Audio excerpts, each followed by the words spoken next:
The pharmacy terminal emitted a sharp, clinical beep that sounded like a heart monitor flatlining. Marci stared at the screen as the words, "Insufficient funds," flashed in a mocking, jagged red, while the line of people behind her began to shift and whisper. She fumbled for her phone to call her husband, but her thumb froze over a hidden icon she'd never noticed before. A calculator app that was currently using her microphone and tracking her precise GPS location. At home that evening, the air in the kitchen felt heavy, as if the oxygen had been sucked out of the room. Gabe sat at the head of the table, silently sliding a stack of printed emails toward her. Anonymous complaints to her boss, written in a tone that was terrifyingly familiar. As the sound of the shower started upstairs, Marci knelt on the floor of his office, her trembling fingers turning a stolen key in his desk drawer. She didn't find spear money or old letters. She found a meticulously logged timeline of her own life, proving that the man sleeping in her bed wasn't just watching her, he was systematically erasing her. The morning light in Boise had a clinical, unforgiving quality, filtering through the windows of the Paws and Claws clinic like a silent observer. Marci Bennett stood before the mirror in the staff restroom, her fingers working with mechanical precision to smooth the lapels of her white lab coat. Every movement was a stitch she was tightening, a way to hold the disparate pieces of her day together before the first patient arrived. She applied a layer of pale pink lipstick, a shade Gabe liked because it was modest, masking the bloodless gray of her lips. She looked at the woman in the glass, the tuck of the chin, the tight bun, the practiced serenity, and saw a stranger she had spent years perfecting. The scent of antiseptic and freshly brewed coffee filled the hallway, a familiar olfactory shield. Marci stepped out, the click of her heels on the linoleum sounding like a countdown. She offered a bright, rehearsed greeting to Sarah, the young assistant who was busy filing charts. Marci's wedding ring caught the fluorescent light, a brilliant spark of gold and diamond that felt heavier than it looked. She laughed at a joke Sarah made about a particularly stubborn Great Dane from the previous day. But inside, her fingers were trembling as she reached for the first medical folder. Marci didn't like it when her hands shook. Marci needed them to be steady, like the surgical steel she handled with such grace. The day proceeded with the usual rhythm of barks and soft-spoken diagnoses until the afternoon, when the air seemed to thicken with a premonition of disaster. Marci stood at the counter of the small apothecary kiosk adjacent to the clinic, holding a vial of expensive antibiotics for an elderly Labrador whose kidneys were failing. The dog's owner, a man whose eyes were clouded with the exhaustion of long-term care, watched her with hope. Marci slid her plastic debit card into the terminal. The device emitted a sharp, discordant beep. The cashier, a teenager with a bored expression, swiped it again. Declined. Insufficient funds. The words on the screen felt like a physical blow to the solar plexus. Heat rushed up Marci's neck, blooming in frantic red patches. She tried her secondary card, the one for their emergency savings, but the result was identical. Behind her, the queue began to shuffle, the low murmur of impatience rising like a tide. Marci fumbled with her phone, opening the banking app with numb thumbs. The screen showed a row of hollow zeros where their life savings should have been. The cashier's gaze shifted from boredom to a stinging, public pity. I need to make a call," Marci murmured, her voice thin and brittle. She stepped away from the counter, the vial of medicine still clutched in her hand like a lifeline she couldn't afford. She pressed the phone to her ear, listening to the long, rhythmic drones of the dial tone. Gabe didn't answer. He never answered when he knew she was trapped. Marci knew he was at lunch with his colleagues, his collar buttoned tight, his gray eyes cool and commanding as he discussed property law.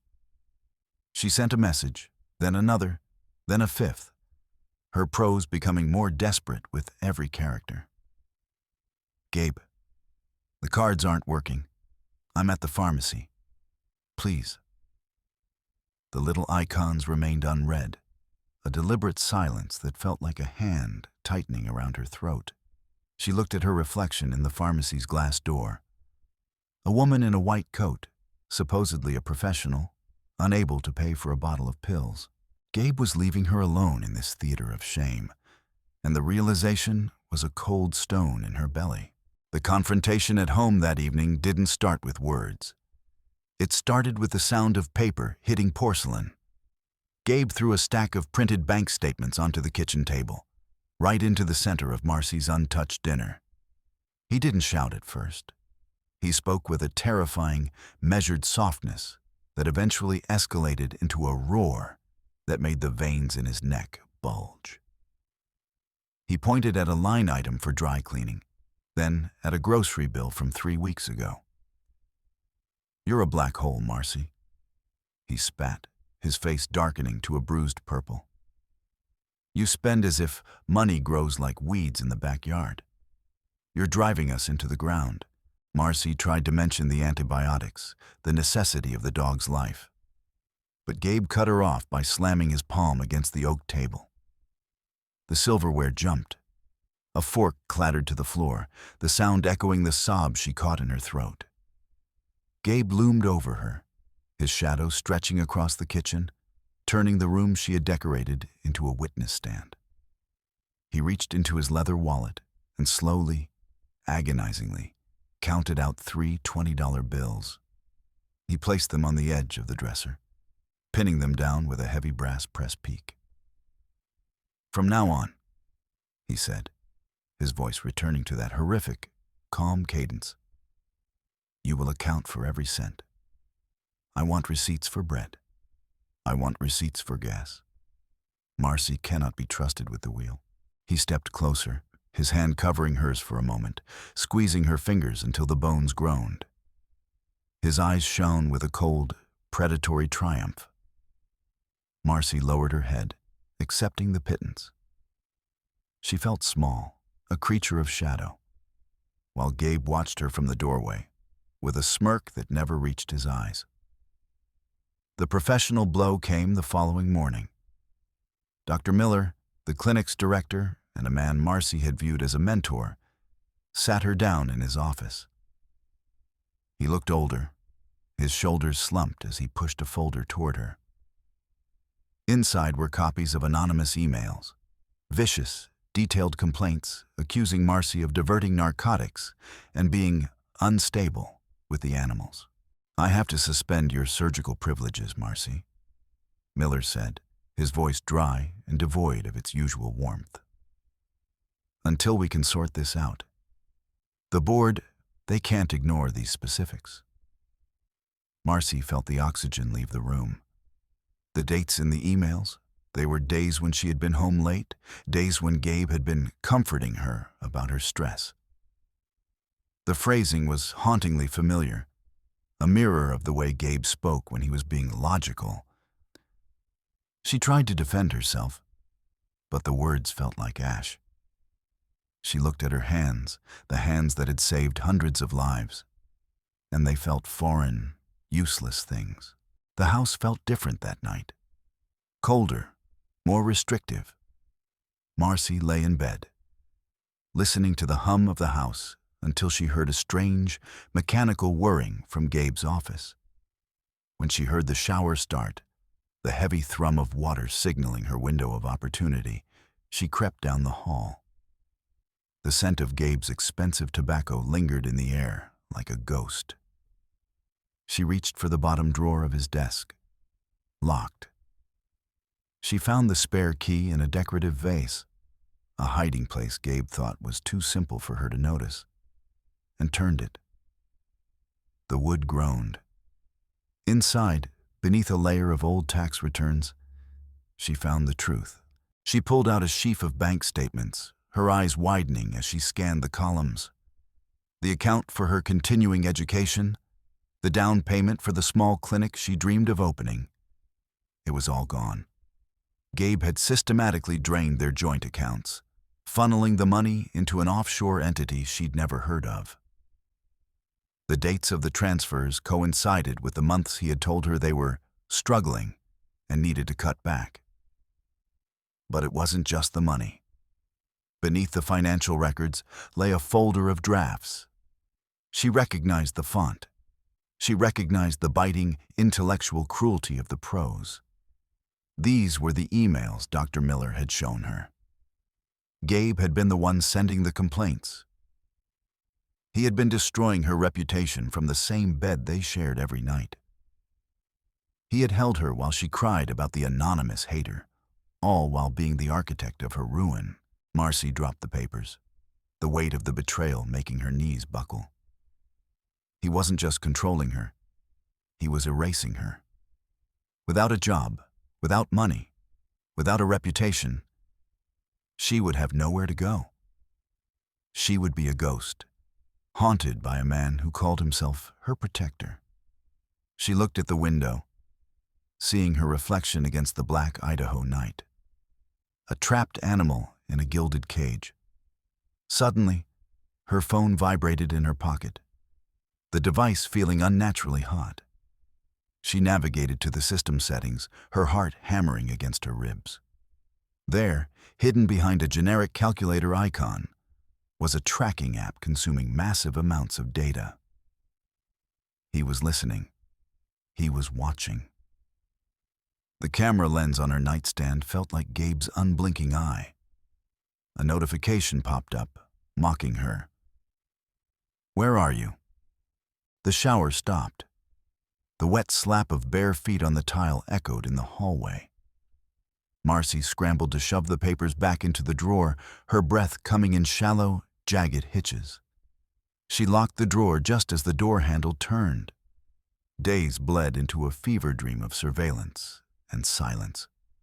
Marci began to move through her life like a ghost, but a ghost with a newfound, sharp-edged purpose. She found herself parking her car 2 blocks away from a nondescript church basement, pulling her hood low to hide her face.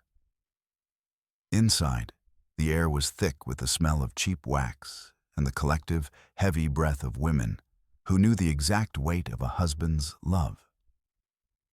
She sat in the back row, listening to stories of bruises and broken wills. The scent of their shared despair was a bitter tonic. Marci realized she wasn't an outlier. She was a statistic.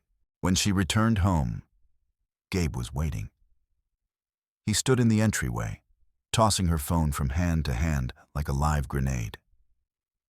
"You were 40 minutes late from the clinic, Marci," he said, the light from the chandelier glinting off his glasses, masking his eyes.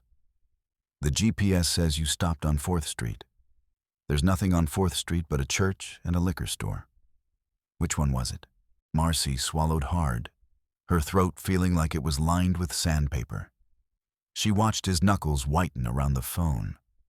The ticking of the grandfather clock in the hall was a metronome for her panic. He threw the phone onto the console table with a crack that sounded like a bone breaking. "It doesn't matter," Gabe continued, his voice dropping into that terrifyingly smooth register. "We're leaving, Marci. This city, it's not good for your nerves.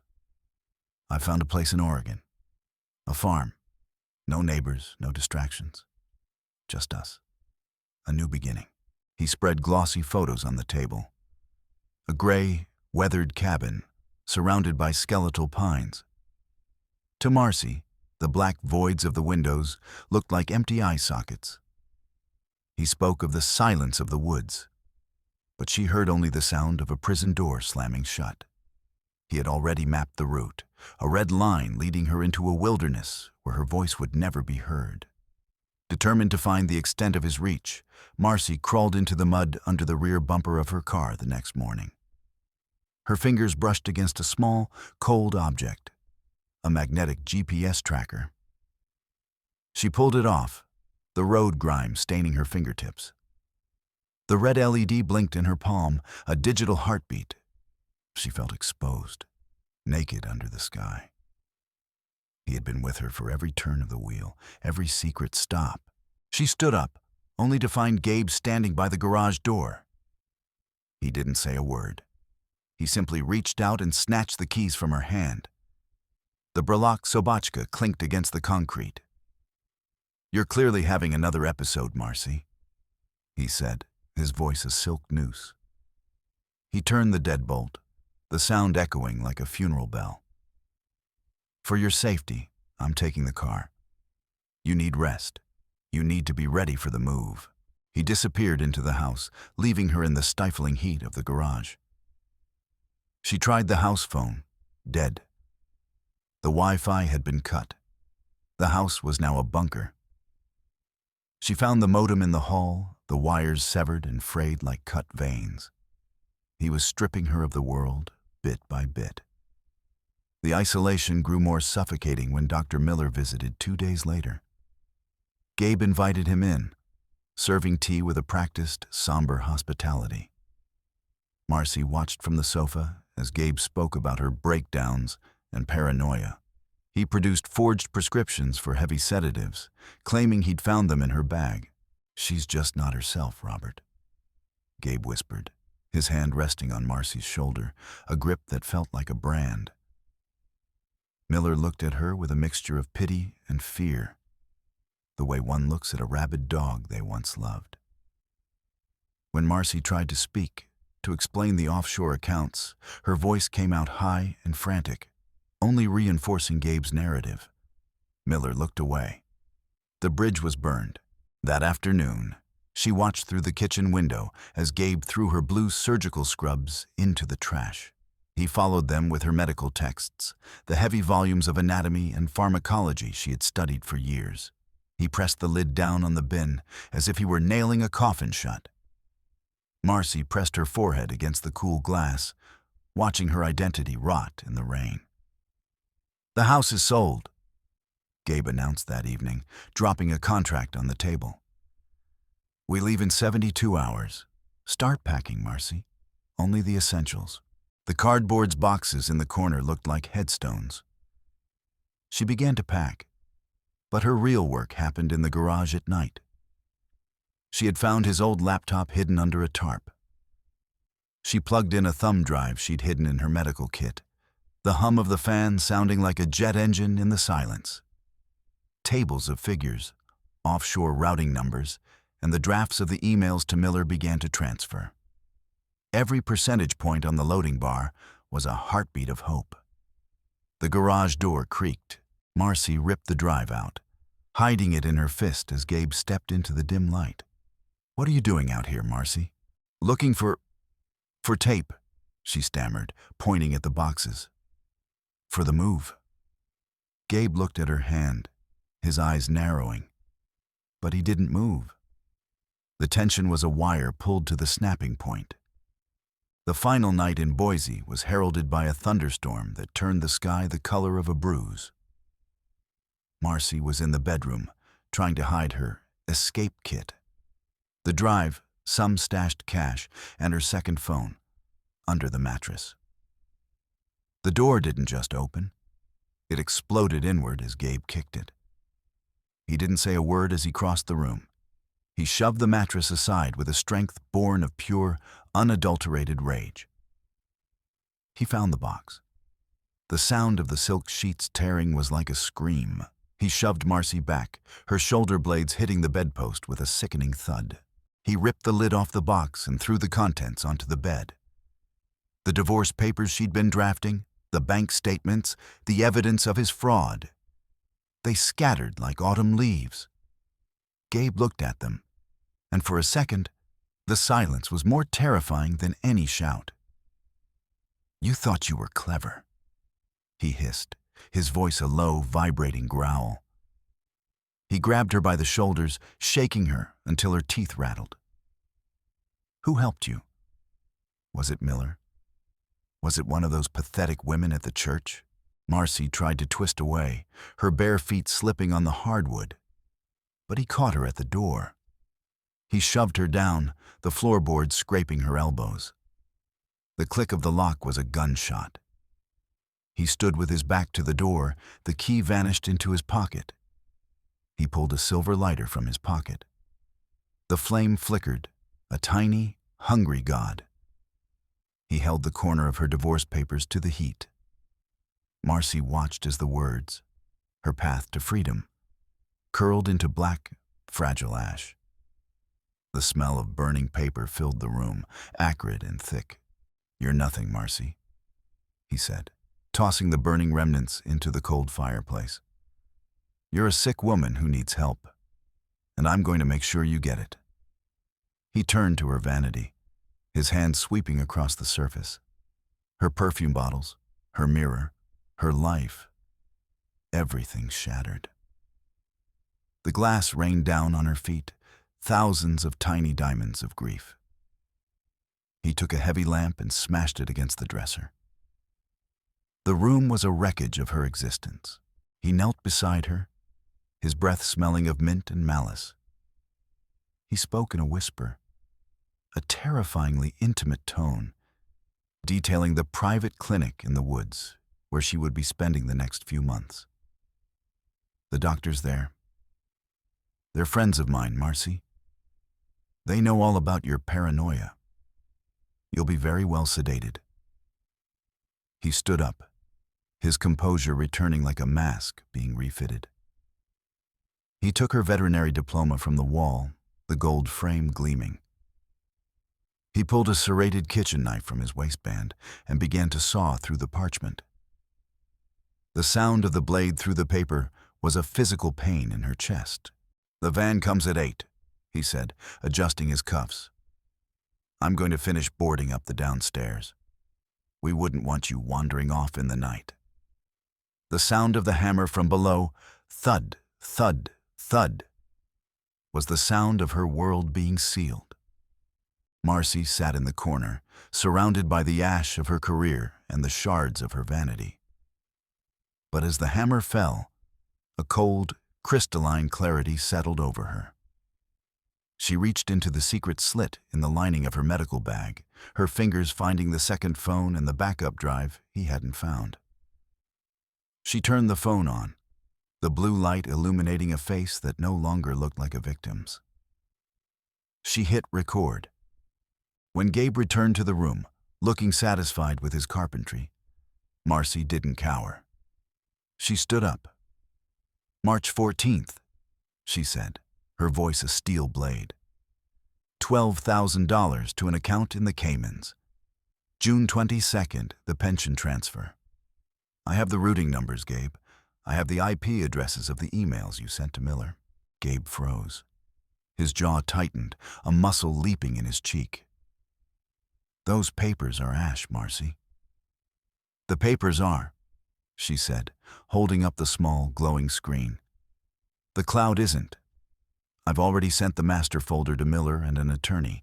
If I don't enter a deactivation code in 60 minutes, the police get a copy of every transaction you've made for the last 3 years. Gabe lunged, his fist raised, but he stopped an inch from her face. Marci didn't blink. She watched the sweat break out on his forehead. She watched the predator realize he was in the sights of a much larger hunter. "You think you're so smart?" he rasped, his hand trembling. "I think the police are already on their way," she said, pointing to the emergency app on the screen. "I triggered the silent alarm when you were downstairs playing with your hammer." Outside, the first faint wail of a siren began to cut through the thunder. Marci didn't wait for him to move. She took a heavy bronze statue of a hound from the dresser and swung it with everything she had at the boarded window. The wood groaned and splintered. The glass shattered. She scrambled through the opening, the jagged edges of the frame catching her skin. But she didn't feel the pain. She felt the rain. She felt the cold, beautiful Idaho air. She hit the grass and ran toward the flickering blue and red lights that were now turning onto their street. She reached the first patrol car, her white coat stained with soot and blood, and handed the officer the phone. "His name is Gabe Bennett," she said, her voice finally beginning to shake, but her eyes remained fixed on the house. He's inside, and he has a lot to explain. She watched as they let him out in handcuffs. He didn't look like a king anymore. He looked like a small gray man in a crumpled shirt. The house, with its boarded windows, looked like the tomb it had nearly become. The months that followed were a blur of courtrooms and depositions. Marci lived in a shelter, then a small apartment, rebuilding her life one document at a time. The offshore accounts were frozen, then seized. With the help of the women from the church and a renewed trust from Dr. Miller, she fought for her license. A year later, the sun rose over a different Boise. Marci stood on the steps of a small, bright building near the city center. The sign above the door was simple: Bennett's Veterinarian Rescue. She held a pair of surgical scissors in her hand. Sarah stood beside her, grinning. A group of women from the support group were there, cheering. Marci felt the weight of the scissors, balanced, sharp, and entirely hers. She snipped the red ribbon, the silk falling away like the last of her chains. As the first patient of the day, a scruffy terrier with a wagging tail, was led through the door, Marci stepped into the light. The air smelled of new floor wax and hope. She smoothed her lab coat, her hands perfectly steady. Marci was home, and for the first time in her life, Marci was safe.